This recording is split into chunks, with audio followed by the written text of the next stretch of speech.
अब उसके बाद क्या बताते हैं कि और भी वहाँ पूज्य स्थान हैं कि एक समय जैसे काल ने गीता ज्ञान देते समय श्री कृष्ण में प्रवेश करके कहा था कि अर्जुन तेरे दोनों हाथों में लड्डू, यदि युद्ध में मारा गया तो स्वर्ग जाएगा, और यदि युद्ध में जीत गया तो पृथ्वी का राज भोगेगा, आनंद करेगा, और तुझे कोई पाप नहीं लगेगा, मैंने सब मार रखे हैं, तू हो युद्ध के लिए खड़ा। उसको डरा धमका भयंकर रूप दिखा, तैयार कर लिया युद्ध के लिए। जब सारा महाभारत का नाश हो लिया, 18 करोड़ व्यक्ति मर गए लड़के कट के, और फिर उस युधिष्ठिर को बुरे बुरे सोपन दिखाई देने लगे। फिर श्री कृष्ण जी के उनके धार्मिक गुरु भी थे। दूसरे अध्याय के 7वें श्लोक में अर्जुन स्वयं स्वीकार करता, आप हमारे गुरु हो, मैं आपकी शरण हूँ, हमें जो ज्ञान यथार्थ ज्ञान हो वही बताइएगा। अब से जब श्री कृष्ण जी के अंदर काल नहीं था, जब दोबारा उनसे समाधान पूछने गए कि भाई कोई ऐसी क्यों, भाई की स्थिति क्यों होगी ऐसी, तब उन्होंने बताया कि तुमने जो महाभारत में, श्री कृष्ण जी ने बताया कि जो तुमने महाभारत में बंदूकघात किए थे, सेना मारी थी, वो दुख, वो पाप तुम्हें दुखी कर रहा, उसके लिए यज्ञ करो। और वो सारा कुछ कर लिया। फिर क्या कहा, जब श्री कृष्ण जी की भी मृत्यु होगी और अर्जुन उसे एक तीर मार दिया था एक शिकारी ने भगवान श्री कृष्ण के पैर में, तब ये सभी पांडव वहाँ गए। तब श्री कृष्ण जी ने कहा कि तुम मेरे शिष्य हो और मेरे रिलेटिव भी हो, मेरी एक बात सुन लेना कि तुम सभी जाकर के हिमालय में जाकर गल जाना, वहाँ तपस्या करना, जब तक अंत ना हो तुम्हारे शरीर का, तुम्हारे पाप नाश हो जाएंगे जो तुमने महाभारत में किए थे, बंदूकघात किया था। तब अर्जुन के मन में शंका आई कि पहले तो जब गीता ज्ञान दे रहे थे भगवान, आप कह रहे थे आपको कोई पाप नहीं लगेगा। फिर दूसरी बार जब हम भाई के समाधान के लिए आपके पास आए थे, इनको भयंकर सौपन आते हैं, सिर कटे हुए, शीश धड़ दिखाई देते हैं, हाहाकार मची दिखाई देती है इसको सौपन में, ये भयंकर दुखी होकर बैठ जाता है। तब आपने कहा था कि आपके ऊपर महाभारत में किए पापों का, उन हत्याओं का पाप है, यज्ञ करो। हमने यज्ञ भी कर ली। आज फिर आप कह रहे हो कि आपके ऊपर बंदूकघात का वो पाप है, हिमालय में जा करके तपस्या करके गल मरो। भगवान आपने ये क्या किया हमारे साथ। तब श्री कृष्ण जी ने कहा कि अर्जुन, ये सुख संवेद में लिखा है कि मुझे नहीं मालूम मैंने गीता ज्ञान देते समय क्या कहा था, लेकिन अब मैं जो बता रहा हूं ये करना पड़ेगा तुम्हें, और कोई विकल्प नहीं। इतना कह के प्राण त्याग गए। राज को अपने पोते को देकर परीक्षित को वो सारे के सारे वहां पहुंच गए जहां दास कथा दिखाने जाता है। अब वहां कहते हैं, परमात्मा कहते हैं सुख संवेद में कि 5 पांडव गड़े हिमालय और 18 सोनी खा गया काल। 18 सोनी को खा गया काल। अरे 5 पांडव गड़े हिमालय, वहां जाके गड़ में रेवत है, और उन खा गया काल, पाप इनके सिर पर धर दिया, और देखा कि जाके फिर इनका और नाश करवा दिया। वो क्या करवाया, अब पढ़ के सुनाता हूं। ये हम पढ़ रहे हैं हिमालय तीर्थ पुस्तक, इसके 18 पृष्ठ पे। ये हिमालय तीर्थ पुस्तक, इसके 18 पृष्ठ पे हम पढ़ रहे हैं। आगे क्या किया थोड़ा मौखिक बता देता हूं, पहले मौखिक बताता हूं। आगे ये क्या है, ये प्रकरण पहले मौखिक सुनाऊंगा, आसानी से समझ में आएगा जो पढ़ा जाएगा। इसमें क्या कहा है कि एक समय जब ये 5 पांडव और द्रौपदी सहित वहाँ और कुंती सहित हिमालय में तपस्या कर रहे थे, तो क्या किया कि ये भगवान शिव आगे एक भैंस, दूध वाली भैंस का रूप बना के, और भीम ने देखा क्या अच्छी मोटी लेवटी वाली भैंस है और दूध वाली होगी, इसने पकड़ लिया हूँ, दूध दाद पी लिया करेंगे। वो उसकी तरफ भागा तो वो काल समा गया पृथ्वी में। समाते समाते उसका बैक पोर्शन रह गया, पिछला हिस्सा, कहते हैं बली महाबली भीम ने पकड़ लिया नो चक्कस जबरदस्त और गाड़ दिए पंजे, बोला वही रुक गया वो, फिर वो पत्थर का बन गया। आकाशवाणी हुई कि इसकी पूजा किया करो। बता, भैंस के टट्टी पेशाब के पोर्शन की पूजा ला दिए फिर वह तरह के जो। अब दिखाता हूँ आपको, ये देखिएगा, ये हिमालय तीर्थ पुस्तक हम पढ़ रहे हैं, और यहाँ हम 18 पृष्ठ 19 पृष्ठ पर आ गए। अब इसके हिमालय तीर्थ और 19 पृष्ठ पे हम यहाँ पढ़ते पढ़ते आ चुके थे। नर और नारायण ऋषि, यहाँ क्या लिखा है, इस ज्योतिर्लिंग के दर्शन पूजन तथा यहाँ स्नान दान करने से भक्तों के लौकिक फलों की प्राप्ति होती है। लौकिक फलों की प्राप्ति के साथ साथ जो अचल शिव भक्ति और साथ ही मोक्ष की प्राप्ति भी सहज हो जाती है। जैसे आई भोगी 20,000 लगभग 15,000 20,000 जैसे टीवी पर आ रहा था, वह व्यक्ति वहाँ केदारनाथ मंदिर के आसपास मर गए, उसके हजारों तो उसके मंदिर के अंदर ही मर गए और उसके परिसर में मंदिर का पता नहीं। एक वो शिवलिंग खड़ा है नो के बस उसको छू कर पानी उतर गया। अच्छा वो शिवलिंग तो बच गया और बाकी सारे मर गए जो पुजारी थे। तो क्या कहते हैं कि वहाँ जाने वालों को मोक्ष भी सहज में प्राप्त हो जाता है और लौकिक सुख भी होते। फिर गीता के ज्ञान देने की क्या आवश्यकता थी, गीता पढ़ने की क्या आवश्यकता थी, फिर वेदों की क्या आवश्यकता थी। अगर वहाँ ऐसे जाने से मोक्ष हो जाता है तो बहुत आसान। नहीं तो ये भ्रमित ये फैलाया हुआ जाल है काल का। इसने पहले कहा था कि ऐसे भरमा दूंगा देवल देव और पाषाण पुजाऊं, यह विद जीवों को भरमाऊं। जाओ जोग जीत संसारा जीव न माने, कहा तुम्हारा जीव तुम्हारा कहा न माने। और हमारी ओढ़ हो बात बखाने, हमारे संज्ञान के आधार से वो एडवोकेट बन जाएंगे, वकील बनेंगे मेरे, और तुम्हारे साथ विवाद किया करेंगे, तुम झूठ बोलते हो। तो परमात्मा ने कहा था एक बार वो टाइम आन दे मेरा, और बिजली पीढ़ी की जो ठीक मन रखी है उसने ठीक ना आने दे, फिर देखूंगा तेरे सारे ज्ञान और तेरे सारे समाधान फेल कर दूंगा, अपने बच्चों को अपना ज्ञान समझाऊंगा। अब जो दास आपको समझाना चाहता है, अब आगे इसमें एक और क्या पूज्य है वहां पर वो दिखाता हूं। ये देखिएगा हिमालय तीर्थ 19 पृष्ठ पे हम पुस्तक पे आ गए हैं। ये क्या बताते हैं, इसी प्रसंग में पुराणों में एक कथा आती है, हम यहां फिर से पढ़ते हैं। तत्पश्चात महाभारत काल में पांडवों द्वारा गोत्र हत्या अर्थात महाभारत युद्ध में अपने भाई बंधुओं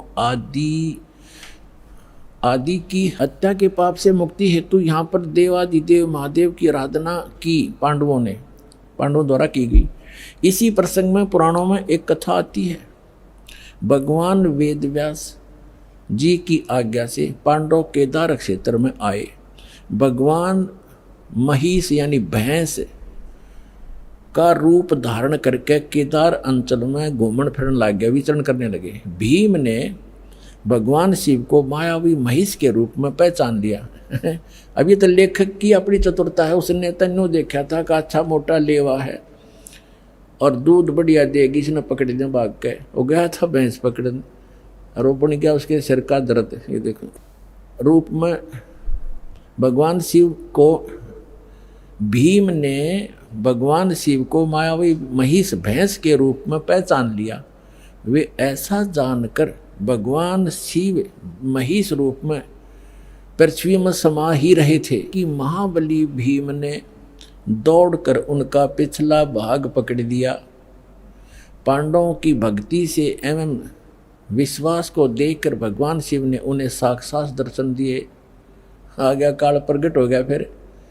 और गोत्र हत्या गुरु हत्या पाप के फलस्वरूप प्रायश्चित के रूप में भीम द्वारा पकड़े गए पृष्ठभाग की पूजा अर्चना का आदेश देकर वहाँ से अंतर्ध्यान हो गए।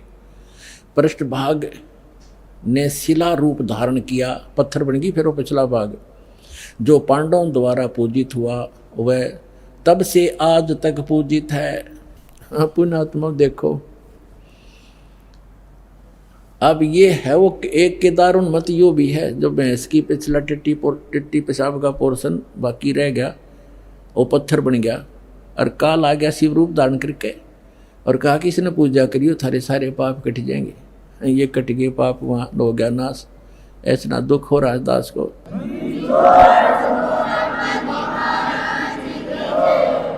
अब ये केदार कैसे बने थोड़ा ये दिखाते हैं, देखिए। आज तक पूजित है भीम द्वारा पकड़े गए पृष्ठ भाग को पूजा अर्चना का आदेश देकर वही अंतर ध्यान हो गए। पृष्ठ भाग उस भैंस का पिछला हिस्सा टट्टी पेशाब का पोर्शन ने शिला रूप धारण कर किया, जो पांडवों द्वारा पूजित हुआ और वह तब से आज तक पूजित है। महिष का अगर भाग नेपाल में जाकर प्रकट हुआ, जो पशुपति नाम के नाथ के नाम से विख्यात हुआ। अब बताओ, अब नेपाल में भी ये कल कर गया काम, अगला हिस्सा मुंह वहाँ दिखा दिया, कहते वहाँ निकल के प्रकट हो गया और वहाँ कह दिया भाई ऐसे पांडवों को मिलो। उन्होंने फिर बताया कि यहाँ ऐसे समाये थे और नेपाल में निकले वहाँ जाकर, वो शर वहाँ पत्थर हो गया। अब वहाँ एक मंदिर बन गया पशुपति नाथ का, वहाँ लाग गए पूजा करने। कोई बात, एक काल का फैलाया जाल है सारा। नेपाल के अंदर जो जाते हैं श्रद्धालु पूजने के लिए, ये भी वही काल का जाल है। आगे देखो, वो पशुपति नाथ से विख्यात हुआ नेपाल में। फिर क्या बताते हैं, भैंस के अन्य 4 भाग क्रम से तुंगनाथ में बाहु, रुद्रनाथ में मुख और मध्य महेश्वर में नाभि, कल्पेश्वर में जटा। इस प्रकार केदारनाथ को छोड़कर महेश रूपी यानी भैंस रूपी भगवान शंकर के अन्य 4 भाग केदार क्षेत्र में प्रतिष्ठित हुए। केदारनाथ सहित ये स्थान 5 केदार नाम से विख्यात हुए। ओए होए होए, ये पर भी लेन जात है दुनिया, हमरा ज्ञान किने ना सुनिया। पुण्यात्माओं, इस काल के जाल को समझो और इस सतलोक आश्रम बरवाला में आओ और अपना कल्याण करवाओ। इस पृथ्वी पर यदि एकमात्र स्थान है परमात्मा कबीर जी द्वारा चलाया हुआ यथार्थ ज्ञान अपने बच्चों के लिए, इसको पहचानो। और पुण्यात्माओं, उस परमात्मा ने आकर ये ज्ञान दिया था। 600 वर्ष पहले परमात्मा बताया करते थे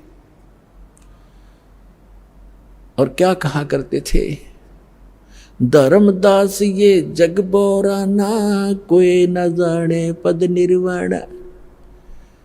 ये पूरा विश्व भ्रमित है और किसी को भी मोक्ष मार्ग का ज्ञान नहीं।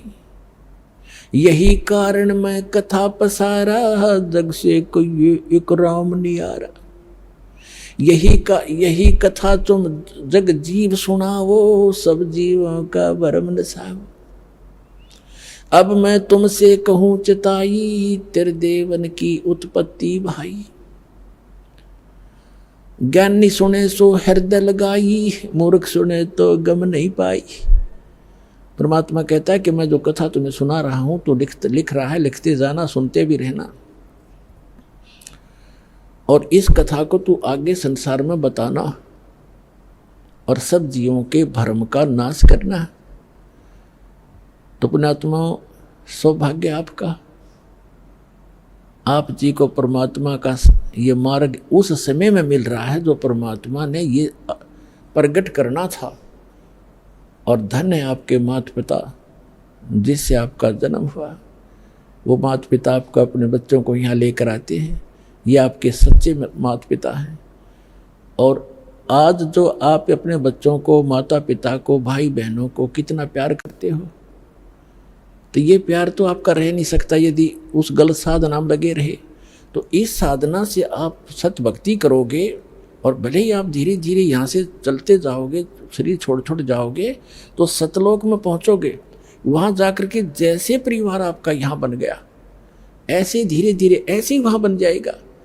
और फिर वो इतने बच्चे प्यारे लगा करेंगे, इससे भी अच्छे लगेंगे। वहाँ इतना सुंदर शरीर होगा, अच्छा व्यवहार होगा, शिष्टाचार न्यारा है, वहाँ कोई किसी चीज़ का भाव नहीं। अब तो कितना ही प्यारा बेटा और बेटी हो, बेटी को तो पिता ब्याह के पढ़ाई करके छोड़ेगा क्योंकि यहाँ का नियम है, फिर अपनी कहाँ हुई।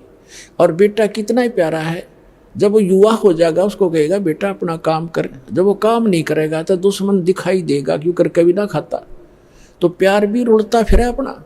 और 6 महीने बालक बीमार हो जा, 1 वर्ष बेटा बीमार हो जा, बेटी हो जा, माता पिता खुद कहने लग जाते हैं भगवान इसकी माटी संगवा ले, घना दुखी हो गए। दुखी तो वो खुद होते हैं पर कहना पड़ता है ना, यूँ घना दुखी हो रहा है। इसी प्रकार माता पिता 6 महीने दुखी हो जा, दरंग मार जाए, टट्टी पेशाब दौड़ना पड़ जाए, तो माँ बेटा बेटी तो जल्दी पुत्र बदूर बेटा तो जल्दी हाथ खड़े कराया करें। तो ये प्यार यहाँ का नकली है भाई, सथाई नहीं है। ठीक है, ममता और ये शिष्टाचार यहाँ भी हमने बनाए रखना पड़ेगा, और इस भक्ति से फिर आपको ऐसे अटैक नहीं होंगे। अधर्म पैरालिसिस भी हमने देखा, यहाँ नाम लेने के बाद कईयों का क्रम अड़ गया, पैरालिसिस हो गया, और तीसरे दिन चालन लाग गए। बताओ, वो दुख भी टाल दिया भगवान ने। तो ये ऐसे सुख देगा, आप यहाँ भी सुखी रहोगे और सतलोक में सदा अमर स्थान पाओगे। परमात्मा कहते हैं, गरीबदास जी ने कहा कि सतगुरु आए दया करी, ऐसे दीन दयाले, बंदी छोड़ वृत्तास का जठ रगनी प्रतिपाले। अमर करूं, खुद कहते हैं भगवान, अमर करूं सतलोक ले जाऊं, ताते बंदी छोड़ कहाऊं। बंदी छोड़ हमारा नामम, अजर अमर हमरा अस्थिर ठामम। हमारा अजर अमर स्थान है। ए स्वामी सृष्टा में सृष्टि हमार तीर, दास गरीब अदर रहूं, अवगत सत कबीर। भजन करो उस रब को, जो दाता है कुल सबे का। उस परमात्मा की भक्ति करो पुण्यात्माओं, और समझा है तो सिर धर पाओ, बहुर नहीं रे ऐसा दाव। बोलो सतगुरुदेव।